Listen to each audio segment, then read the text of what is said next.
వచ్చిన మీ అందరికీ ప్రభు పేరట స్త్రీలకు, పురుషులకు, వృద్ధులు, బాలురు అందరికీ ఒక్కసారిగా పాత కొత్త అందరికీ కూడా వందనాలు తెలియజేస్తున్నాను. అలాగే ఈ యూట్యూబ్ ని చూస్తున్నటువంటి ప్రతి దేవుని ప్రజలైన మీ అందరికీ కూడా ప్రభు పేరట వందనాలు. ప్రభు మిమ్మల్ని దీవించి ఆశీర్వదించి అన్ని విషయాల్లో సుఖముగా సౌఖ్యముగా దేవుడు తోడై ఉండి వర్ధిల్ల చేసి నడిపించును గాక. గట్టిగా ఒకసారి చప్పట్లు కొట్టి ప్రభు నామాన్ని స్తుతిద్దాం. హల్లెలూయా, హల్లెలూయా. మంచిది ప్రియులారా, ఇక్కడ చూడండి, యెహోవాను స్తుతించుడి, ఆకాశవాసులారా యెహోవాను స్తుతించుడి, ఉన్నత స్థలముల నివాసులారా ఆయనను స్తుతించుడి అని దేవుని వాక్యం తెలియజేస్తుంది. ఆకాశములో ఎవరు నివసిస్తారు? ఆకాశములో ఎవరు నివసిస్తారు అని అంటే ఆ కింద 2వ వచనములో రాశాడు, దేవదూతలు కూడా దేవుని స్తుతిస్తున్నాయి. నాగేశ్వరరావు గారు ఇక్కడికి వచ్చి ఆయన బాధ వ్యక్తపరుస్తున్నప్పుడు నాకు వెంటనే ఈ కీర్తన నాకు గుర్తుకొచ్చింది. నేను చెప్తాను చూడండి, ఎంతమంది దేవుడు చూస్తున్నారు, ఎంతమంది దేవుని స్తుతిస్తున్నారో చూడండి సార్. చూడండి, ఈరోజు మీరందరూ చూడండి. మంచిది, చాలా జాగ్రత్తగా దేవుని మందిరానికి వచ్చినప్పుడట మన ప్రవర్తన జాగ్రత్త చూసుకోవాలి. ఏంటి ప్రవర్తన చాలా ప్రాముఖ్యమైనది. ప్రవర్తన చాలా ప్రాముఖ్యమైనది. ఎవరైనా సరే, నేనైనాను మీరైనాను, నేను పాస్టర్ గారిని కదా అనుకొని ఇష్టం వచ్చినట్టు ఊపుకొని రాకూడదు ప్రియులారా. మందిరానికి వచ్చే ముందు ప్రభు యొక్క ఆవరణములో, దేవుని సన్నిధిలో ఆవరణములో మనం వస్తాం గనుక నిలబడి కాస్త ప్రభువును మాట్లాడాలి. ప్రభువా, ఈరోజు నిన్ను ఆరాధించే స్థలానికి వస్తున్నాను, నిన్ను స్తుతించే స్థలానికి వస్తున్నానయ్యా, నన్ను ఒక్కసారి దర్శించినాయా, నాలో ఉన్న ఏవైనా లోటుపాట్లు ఉంటే వాటిని అన్నిటినీ సరిచేయమని చెప్పి లోపలికి ఎంటర్ అవ్వాలి. దేవునికి స్తోత్రం కలుగునుగాక. నిజమైన క్రైస్తవుని యొక్క విశ్వాస జీవితం అట్లా ఉంటదన్నమాట. ఏంటి, మనము కొన్ని సందర్భాల్లో మనం దేవుని నమ్మక ముందు, ప్రభుని ఎరగక ముందు, నవ్య, మనం నమ్ముకోక ముందు ఏం చేసేవాళ్ళం? ఏదైనా గుడి కనిపించింది అనుకో, గుడి కనిపిస్తే ఏం చేస్తాం మనం? ఏమంటే ముద్దు పెట్టుకుంటాం, ఉంగరాలు ఉంటే ఉంగరం ముద్దు పెడతాం. లేకపోతే ఒకవేళ కొడుకును కానీ కూతురును కానీ ఒకవేళ ఒడిలో పెట్టుకుని ఉంటే బస్సు మీద వెళ్తున్నప్పుడు, నేను ఎందుకంటే ట్రైన్లో తిరుగుతుంటాను కనుక ఆ ట్రైన్లో ఉన్నవారు వారు కొడుకుల్ని కూతురుని కూడా ముద్దు పెడతారు. ఏదైనా ఒక చిన్న ఆలయం కనిపిస్తే, ఏదైనా ఒక చిన్న గుడి కనిపిస్తే, ప్రియులారా దేవాలయం కనిపిస్తే అలా వాళ్ళు ఏం చేసుకుంటారంటే ముద్దు పెట్టుకుంటారు. దేవునికి స్తోత్రం కలుగునుగాక. దేవుని ఆలయము సజీవుడైన దేవుణ్ణి, యేసు క్రీస్తు ప్రభువును ఆరాధిస్తున్న దేవుని మందిరం కనబడితే ఏ రోజైనా మీరు ఇలా గుండె మీద తట్టుకున్నారా? దేవునికి స్తోత్రం కలుగునుగాక. ఎవ్వరు కూడా అలాగ ఉండదండి. కనుక ప్రియమైన దేవుని బిడ్డలారా, అలా కాదు, మనం దేవుని మందిరానికి వచ్చేటప్పుడట దేవుని మందిరంతో వానటి, చర్చితో వానటికి మారొకే మా ప్రవర్తన, మా వీటిని వీడు, మా తాకిని తాకు నికిసిని కాకొడిద్దే. దేవునికి స్తోత్రం. ఇమ్మిని ఆలోచనతోలే వాహిమాయ్. ఇమ్మిని ఏ ఆలోచనతో వస్తున్నాను, ఏ మనసుతో వస్తున్నాను, 2 మనసులతో వస్తున్నానా, ఒక్క మనసుతో వస్తున్నానా అని చెప్పి మనం ఏం చేయాలట తెలుసా? మనము అక్కడే సరి చేసుకొని లోపలికి రావాలి. మన చెప్పులు ఎలాగైతే విడిచిపెడతామో, మనం వేసుకున్నటువంటి ఆ చెప్పులను ఎలాగైతే బయట విడిచిపెడతామో, మనలో ఉన్న పాపములన్నీ అక్కడ విడిచిపెట్టి లోపలికి రావాలి. దేవునికి స్తోత్రం కలుగునుగాక. ఆమేన్, హల్లెలూయా. కనుక చాలా జాగ్రత్తగా వాక్యాన్ని వినాలి. వాక్యాన్ని వినే ముందు కొన్ని హెచ్చరికలు మీకు నేను తెలియచేస్తాను. ఏంటి, సాక్ష్యాలు కూడా చెప్పండి అని చెప్పి మీకు చెప్తున్నాను. ఎన్నో దినాలుగా సాక్ష్యాలు, మీరు ఒక చిన్న మేలు చేసినా కూడా సాక్ష్యం చెప్పాలి ప్రియులరా. దేవునికి స్తోత్రం కలుగునుగాక. హల్లెలూయా. కనుక దేవుని వాక్యములో ఎంత చక్కటి మాటలు రాశాడు చూసారా? ఆయన చూడండి, ఆయన దూతలారా మీరందరూ ఆయనను స్తుతించుడి. దేవుని స్తుతించేటువంటి ఆ దూతలు కూడా దేవుని స్తుతిస్తున్నాయట. అవి నిత్యం స్తుతిస్తాయి ప్రియులారా. ఆయన దూతలారా, హెబ్రీ పత్రికలో రాస్తాడు, ఆయన దూతలు ఎవరనంటే నా పరిచారకులే అని రాస్తాడు. దేవునికి స్తోత్రం కలుగునుగాక. హల్లెలూయా. కనుక ఆయన దూతలు కూడా దేవుని నిత్యం స్తుతిస్తున్నాయి. పరిశీలించుకోండి, మీరు పరిశీలించుకోండి. ఒక్క పాట అయినా, ఒక్క పల్లవి అయినా పాడుతున్నారా, స్తుతిస్తున్నారా దేవుని? ఇది చెప్పాలనుకుంటే ఈ అధ్యాయములోనే సందేశం అంతా ముగించవచ్చు ప్రియులారా. మొదటిది, దేవదూతలట నిత్యము తన రాజ్యములో, పరలోకములో పరిశుద్ధుడు పరిశుద్ధులని దేవుని స్తుతిస్తున్నాయి. దేవునికి స్తోత్రం కలుగునుగాక. చూడండి ఎంత చక్కటి మాటలు రాయబడి ఉన్నాయి. ఆయన దూతలారా మీరందరూ ఆయనను స్తుతించుడి, ఆయన సైన్యములారా మీరందరూ ఆయనను స్తుతించుడి. దేవునికి స్తోత్రం. మనమేం స్తుతిస్తున్నామండి? మనమేం స్తుతిస్తున్నాం చెప్పండి? దేవుని మనం స్తుతించగలుగుతున్నామా?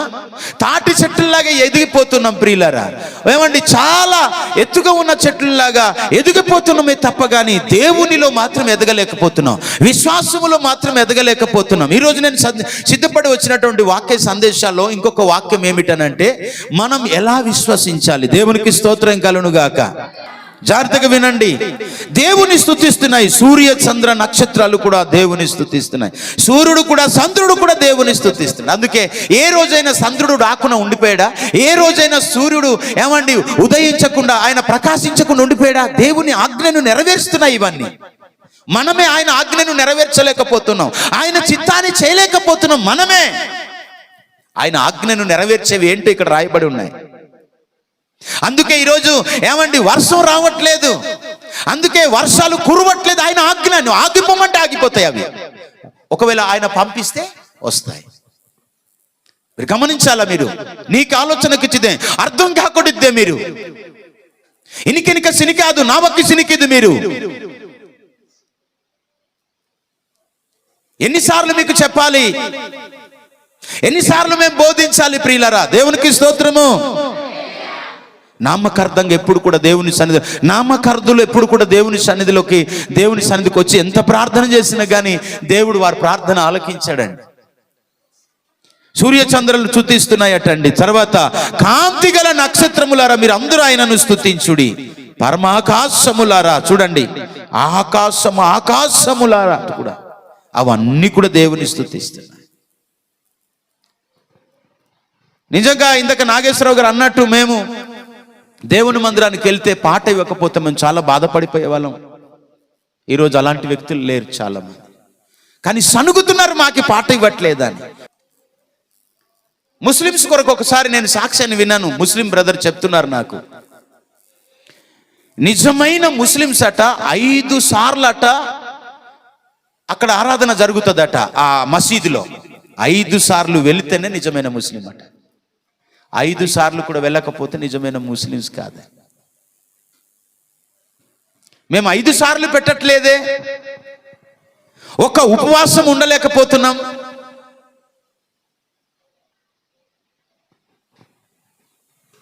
దేవునికి స్తోత్రం కలుగునుగాక. చూడండి, పరమాకాశములారా, ఆకాశం పైనున్న జలములారా ఆయనను స్తుతించు. ఆకాశం పైన కూడా జలం ఉందట. మనం మధ్యలో ఉన్నాం, కింద కూడా నీరున్నాయి, పైన కూడా నీళ్లున్నాయట. జలములారా,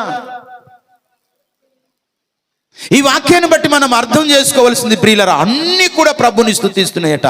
అందుకే అక్కడ రాస్తాడు 5వ వచనములో, యెహోవా ఆజ్ఞ ఇయ్యగా అవి పుట్టెను, అవి యెహోవా నామమును స్తుతించునుగాక. చూడండి, ఆయన వాటిని నిత్య స్థాయిలుగా స్థిరపరిచి ఉన్నాడు. ఆయన వాటికి కట్టడ నియమించెను, ఏదియు దాన్ని అతిక్రమించదు. ఒకదాన్ని ఒకటట అతిక్రమించుకోరు. ఈరోజు మనం అక్క చెల్లెళ్ళు ఉంటే తిట్టేసుకుంటాం, ఏదో చేస్తాం, అని చేసేసుకుంటుంటాం. కానీ ఒకదాన్ని ఒకటట అతిక్రమించుకోవట. ఆజ్ఞ అతిక్రమమే పాపం కదండి. నేను ముందని అతిక్రమ ఆయన కట్టడ నియమించాడు. దీని తర్వాత నువ్వు వెళ్ళు, దీని తర్వాత నువ్వు వెళ్ళు, దీని తర్వాత గ్రహాలు ఉన్నాయి కదండి, ఆ గ్రహాలు ఇలాగా పరిభ్రమిస్తూనే ఉంటాయి. ఎలా చేస్తాడో ఏంటో, భూమి కదలదు కానీ మనం అలాగే ఎక్కడ భూమి అక్కడే ఉంటది. దేవునికి స్తోత్రం కలుగునుగాక. నిద్రపోతున్న వారు హల్లెలూయా. మిమ్మల్ని లేపాలి, నేను మళ్ళీ వాక్యం చెప్పాలా. నేను ఎంత కష్టమో మీరు ఒక్కరోజు నిలబడితే తెలుస్తుంది.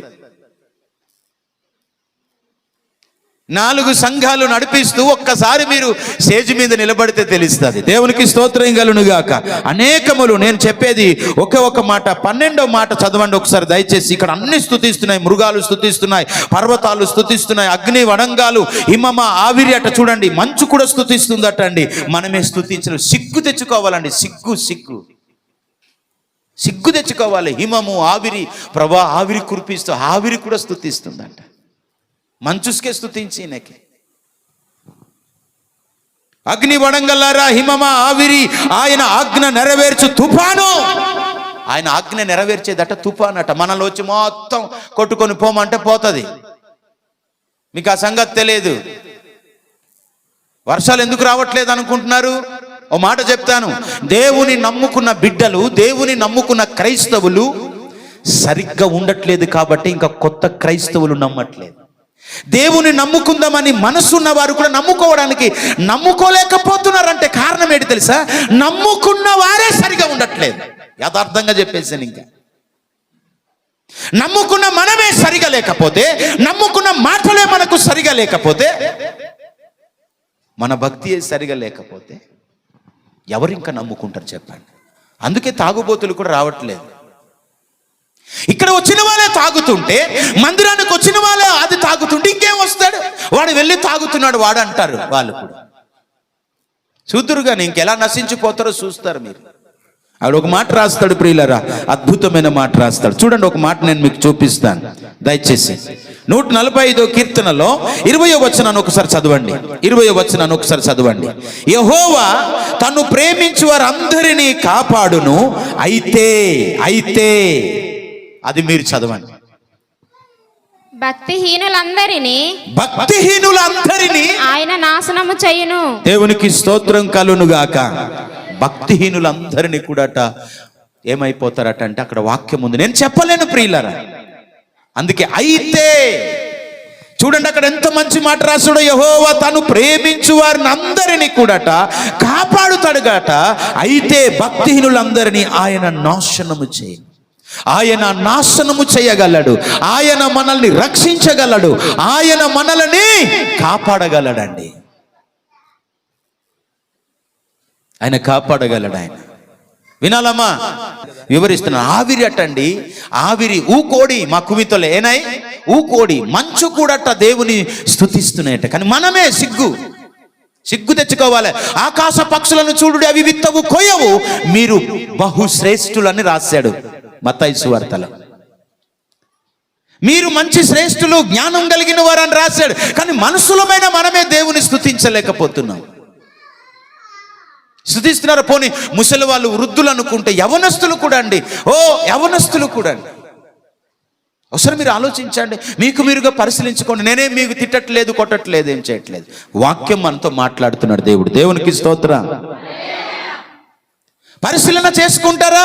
నేను చెయ్యి కడుక్కున్నానా లేదా, ముఖం కడుక్కున్నానా లేదా, పళ్ళు దోముకున్నానా లేదా, ఉదయం లేచిన కాడనే వెంటనే అవి గుర్తు చేసుకుంటాం. ముందు బ్రష్ చేయాలి, ఆ తర్వాత ముఖం కడగాలి. ముందునే ముఖం కడగాలి, ఆ తర్వాత బ్రష్ చేయాలి, ఆ తర్వాత నేను స్నానం చేయాలి, ఆ తర్వాత నేను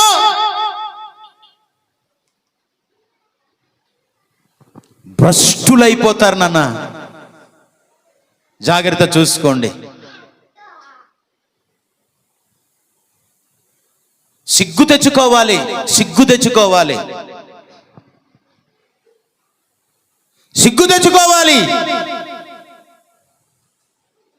దేవుడు ఎవరిని ఇష్టపడతారట తెలుసా? ఎవరిని సంతోషిస్తాడో తెలుసా? 147వ కీర్తనలో 10-11 వచనాలు చదివితే, గుర్రముల బలమునందు ఆయన సంతోషించాడు, నరుల కాలి సత్తువ యందు ఆయన ఆనందించాడు, తన యందు భయభక్తులు గలవారి యందు, తన కృప కొరకు కనిపెట్టు వారి యందు యెహోవా ఆనందించువాడై ఉన్నాడు. వెడ నిండా బంగారం, ఏమండి ఒళ్ళంతా బంగారం వేసుకుంటే సంతోషించాడు. తన కృప కొరకు దేవునందు భయభక్తి కలిగి, ప్రభు యందు భయభక్తి కలిగి, దేవుడు చూస్తున్నాడని మనము భయభక్తి కలిగి, అయ్యో ఇది తప్పు చేయకూడదని ఎప్పుడైతే ఆయన కృప కొరకు కనిపెట్టుకొని ఉంటామో, వారిని ఏం చేస్తాడట తెలుసా? దేవుడు వారిని బట్టి ప్రభు ఆనందిస్తాడంట. మనం కట్టుకుంటున్న వస్త్రాలను బట్టి కాదండి, మనం కట్టుకుంటున్న ఇళ్లను బట్టి, గృహాలను బట్టి కాదండి, మనకున్న సిరి సంపదలను బట్టి ప్రభు సంతోషించాడు ప్రియులరా. దేవునికి స్తోత్రం కలుగును గాక. కనుక ఆకాశములు ఏమేమి స్తుతిస్తున్నాయో తెలుసా అండి? ఆకాశంలో మృగాలు స్తుతిస్తున్నాయి, నేల ప్రాకు పురుగులట, జీవులట, రెక్కలతో ఎగురు పక్షులట, భూరాజులట, సమస్త ప్రజలందరూ, భూమి మీద ఉన్న అధిపతులు, సమస్త న్యాయాధిపతులట యెహోవాను స్తుతిస్తున్నారు. తర్వాత 12వ వచనం, కన్యకలంటే ఆస్కార్. హల్లెలూయా. కన్యకలంటే యవ్వనులు. చూడండి, యవ్వనులు, కన్యకలు, వృద్ధులు. కన్యకలంటే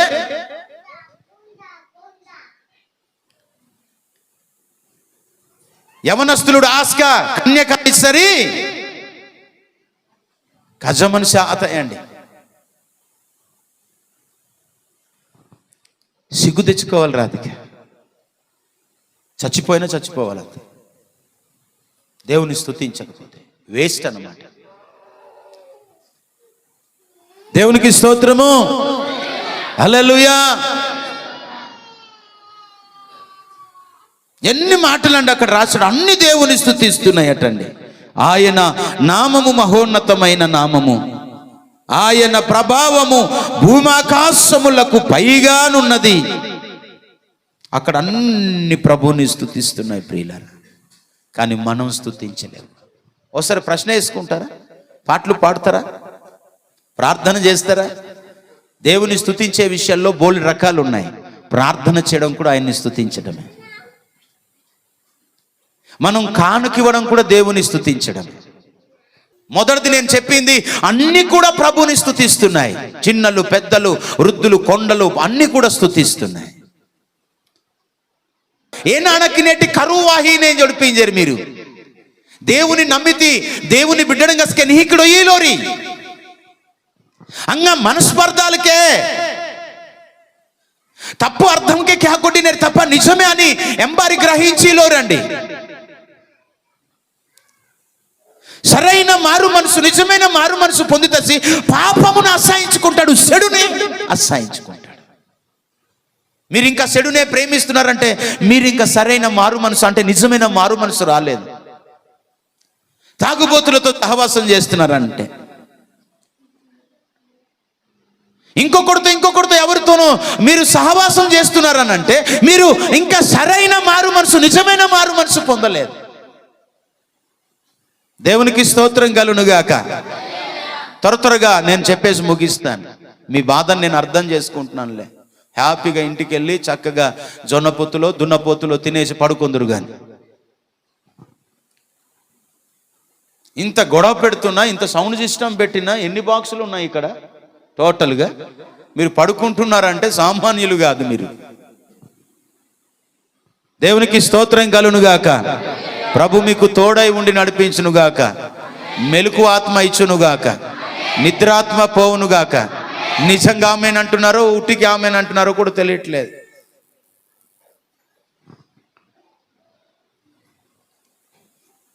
దేవునికి స్తోత్రము. ఇంకా దేవుని ప్రజలు దేవుని సన్నిధికి నూతనమైన ఆత్మలు, నూతనమైన వారు రావట్లేదంటే నమ్ముకున్న వారు సరిగా ఉండట్లేదు. వారి మాట తీరు, వారి ప్రవర్తన, వారి నడక సరైన మారు మనసు లేదు. మారు మనసు ఉన్నవాడట పాపాన్ని ద్వేషిస్తాడంట. ఏం చేస్తాడు నన్ను? పాపాన్ని ద్వేషిస్తాడు. ఒప్పుకోడు, చిచి ఒప్పుకోడు. మీకెందుకురా, మీ కొడుకే, నీ కూతురే బురద అంటుకుని, చేతులు కాడ బురద అంటుకుని వస్తే ఒప్పుకుంటావా? ఒప్పుకోమే. కానీ ఇంకా పాపపు తలంపులే, ఇంకా పాపపు మాటలే, ఇంకా అబద్ధాలే, ఇంకా రకరకాలైన బూతు మాటలే. దేవునికి స్తోత్రం కలుగునుగాక. నిజమైన మారు మనసు కలిగిన వాడి దగ్గర నుంచి కనబడేటువంటి మాటలు ఏంటి తెలుసా అండి? పాపమును ద్వేషిస్తారు. రెండోది కూడా చెప్తాను, జాగ్రత్తగా వినండి. నిజమైన లోతైన మారు మనసు కలిగినటువంటి వ్యక్తి అట, వాళ్ళ దగ్గర నుంచి ఏం కనబడుతుంది అంటే పాపాన్ని మొదటిది అసహించుకుంటారట. 2 కొరింథీయులు 5:17 మనం చూసినప్పుడు మీకు తెలుసు, నూతన స్వభావం వస్తూ ఉంటుందట. పాతవన్నీ విడిచిపెట్టేస్తారట. 2 కొరింథీయులు 5:17 రాస్తాడు కదా,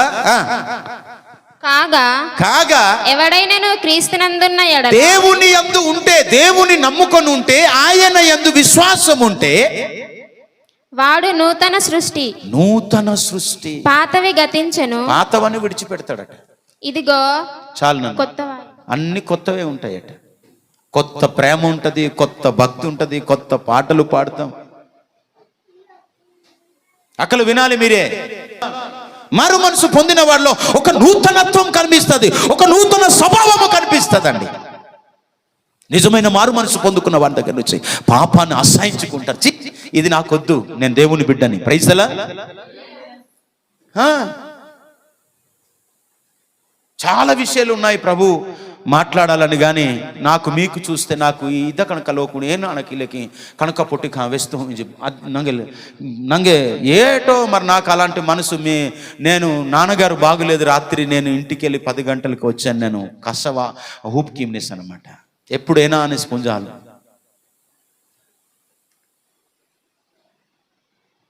దేవునికి స్తోత్రం మయ్యా మాబా ఆడేలా తీసుకే మీకోసం పట్టించుకోండి జనమ్మ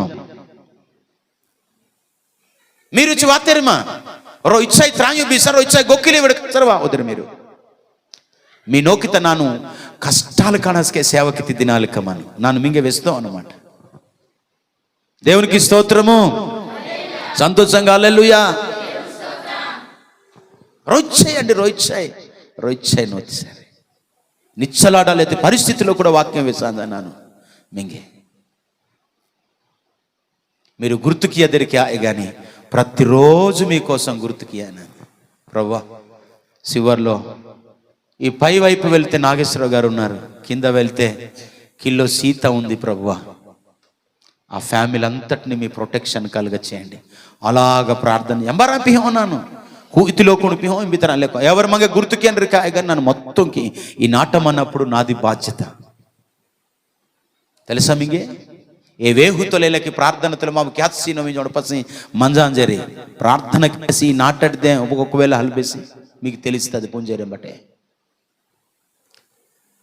పుంజేరి అస్సలు వేసి పుంజేరి కిజో నాను అబద్ధం వద్దు మనకి ఇక్కడ దేవుని నమ్ముకొడితే బిడ్డ లోతుగా మారు మనసు పొందితే బిడ్డ ఏ నానేసుకే తెలుసా నూతనంగా అన్ని విధాలుగా భక్తిలో ప్రార్థనలో అన్ని విషయాల్లో నూతనంగా ఉంటుంది దేవునికి స్తోత్రం కలుగును గాక హల్లెలూయా ఇవన్నీ కూడా మనలో కనబడతాయండి ఇవన్నీ కూడా మనలో కనిపిస్తాయి మనమే సరిగా ఉండపోతుంటే ఇంకెవరు కొత్త వాళ్ళు వస్తారు చెప్పండి ఇంకెవరికి వస్తారు కనుక నా ప్రియమైన దేవుని బిడ్డలారా అట్లా మనం ఉండడానికి వీలు లేదు అట్లా ఉండడానికి వీలు లేదు సాతానికి గనుక మన హృదయం ఇచ్చేస్తే సాతాను గనుక చోటిస్తే ఆయన మన లోపల వచ్చి ఏం చేస్తాడు తెలుసా మనల్ని ఏలుబడి చేస్తాడు వాడుకుంటాడు వాడు సాతానికి ఏంలే మారో హియ దెచ్చహినాయకే ఒక మాట చెప్తాను అప్పుడు నా సందేశాన్ని చెప్తాను దేవుని చిత్తం అయితే లేదని అనుకుంటే పరిశుద్ధాత్మ దేవుని మీదే నేను ఆధారపడి వాక్యం చెప్పాలా దేవుని స్తోత్రం కలుగును గాక నాను ఇంజి మీరు ఎప్పటి నుంచో అనుకోండి ఇంజరి అనుకుందాం ఎప్పటి నుంచో నేను చచ్చిపోతే బాగుండును అనుకుంటూ ఉన్నారు అనుకుందాం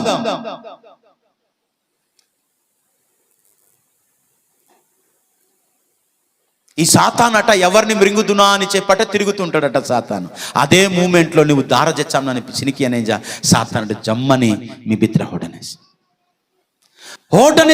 ఏ నాకేనిసి తెలుసా ఇదే మూమెంట్ అని నేను ఇంకా ఆహాన్లెత్తి మనసు ప్రేరేపించాను యవనస్తులు గుర్తు చేసుకోవాలి మీయ కానీ ఏనాపటి లాగా సరే ఈ మూమెంట్లో నేను ఉరు వేసుకొని చచ్చిపోవాలి అని ఆలోచన చేస్తున్నా ఈ సాతానుడు తిరుగుతూ ఉంటాడట ఇలా గిట్టు అట్టు ఎక్కడికక్కడ తిరుగుతుంటాడు ఎవరి దగ్గరికి వెళ్దామా ఇదే అదని ఆ మూమెంట్లో నువ్వు చచ్చిపోతున్న మా అమ్మాయి ఇలాగంది మా నాన్న ఇలాగన్నారు పాస్టర్ గారు ఇట్లా గద్దించారని చెప్పి నువ్వు అనుకుని వెళుతున్న సందర్భంలో పాపము వాకిట పొంచి ఉండును 4:7 ఆదికాండం దేవునికి స్తోత్రం కలుగును గాక చదవండి ఒకసారి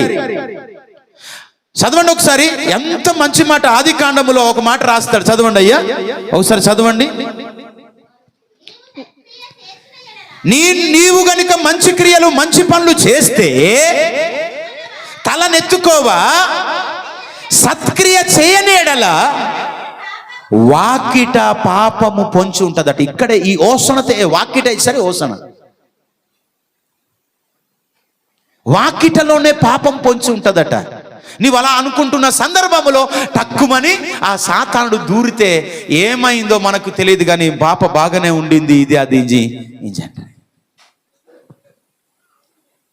మీరు జోల్కాస్తే నన్ను వాక్యం వేస్తున్నాను నిజంగా వేసింది జోకా ప్రైసలా నేను మంచి వాక్యం అండి ఇది నన్ను మింగే బాగా గుర్తు అనే మాట వేస్తాను 119వ కీర్తనలో 73వ వచనంలో ఒక మాట ఉంటుంది అన్నమాట ఈ మాట నేను అదే అని కాదు వేరేవి కూడా నేను కంఠస్థం చేస్తున్నాను కానీ ఈ మాట నాకు ఇక్కడ మైండ్కి తడుతుంటుంది వాక్యం ఎంత గొప్పదో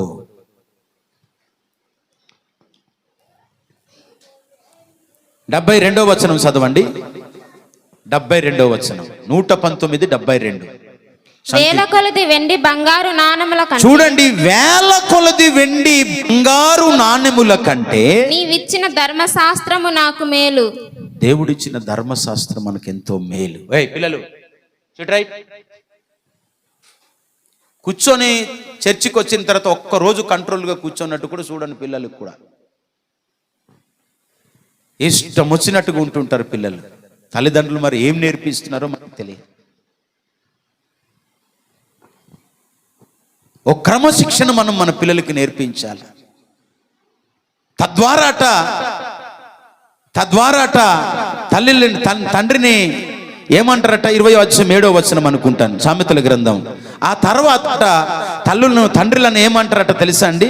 తండ్రులను ఏమంటారు? చదువునన్నా 20వ అధ్యాయం సామెతల గ్రంథం 7వ వచనంలో అంటాడు, యథార్థవర్తనుడగు నీతిమంతుని పిల్లలు వాని తదనంతరము ధన్యులగుదురు.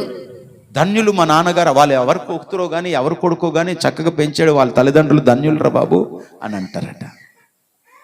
హల్లెలూయా, దేవునికి స్తోత్రం. శబ్దము సంతోషంగా హల్లెలూయా. మీరు మాకు తిడుతున్నారు, పాస్టర్ గారు కొడుతున్నారు, పాస్టర్ గారు మాకు ఇట్లా అంటున్నారు అని అంటే నేనేం చేయలేను. మీకు నా వందనాలు, దేవునికి స్తోత్రం కలుగును గాక అంటే నేనేం చేయలేను, బోధించలేను కూడా. ఇవి తిడుతున్నారు, కొడుతున్నారు, గద్దిస్తున్నారు అంటే మరి ఇంకా ఎవరు వచ్చి వాక్యం చెప్తారో మరి నాకు తెలియదు. మారు మనసు పొందిన వాళ్ళ దగ్గర నుండి ఏం కనిపిస్తుందట? పాపంను అసహించుకుంటారట. ఇకపోతే వాళ్ళు ఎప్పుడు నూతనంగా బ్రతకడానికి ఇష్టపడతారు. పాతవన్నీ విడిచిపెడతారు. కానీ పాతవన్నీ ఉన్నాయి, ఆ లోక ఆచారాలన్నీ ఉన్నాయి. అర్థమైందా? లోక ఆచారాలన్నీ ఉన్నాయి, పద్ధతులన్నీ ఉన్నాయి. పేరుకు మాత్రమే క్రైస్తవులు, పేరుకు మాత్రమే క్రైస్తవులు. ఆచారాలన్నీ అలాగే ఉన్నాయి. ఆజ్ఞను కూడా అతిక్రమించారన్నమాట. చాలా జాగ్రత్తగా మనం మారు మనసు కలిగి ఉందాం. మారు మనసు అనేది చాలా ప్రాముఖ్యమైనది. ఈ మారు మనసు అనేది ఒక స్తంభం అమ్మ. ఈ మారు మనసు అనేది ఒక స్తంభం. మీకు అప్పుడు చెప్పాను నేను, సామెతల గ్రంథం 9వ అధ్యాయంలో నుంచి మీకు చెప్పాను నేను. జ్ఞానమట నివాసము కట్టుకుని 7 స్తంభాలు కట్టుకుంటది అని చెప్పాను నేను. మొదటి వచనంలో రాయబడి ఉంటుంది. ఎన్ని స్తంభాలు కట్టుకుంటుందట? జ్ఞానము 7 స్తంభాలు కట్టుకుంటది, దానికి 7 స్తంభములు సెక్కుకొనెను అని రాయబడి ఉంటుంది. 7 స్తంభాల్లో మొదటి స్తంభం మారు మనసు అని మీకు చెప్పాను. ఏ మనసట? మారు మనసే. ఈ స్తంభాలు లేకపోతే ఈ బిల్డింగ్ నిలబడదు. ఆ మారు మనసు అనేటువంటి స్తంభం మనలో కూడా లేకపోతే మనము దేవుని రక్షణను ముందు కొనసాగించలేము. దేవునికి స్తోత్రం కలుగును గాక.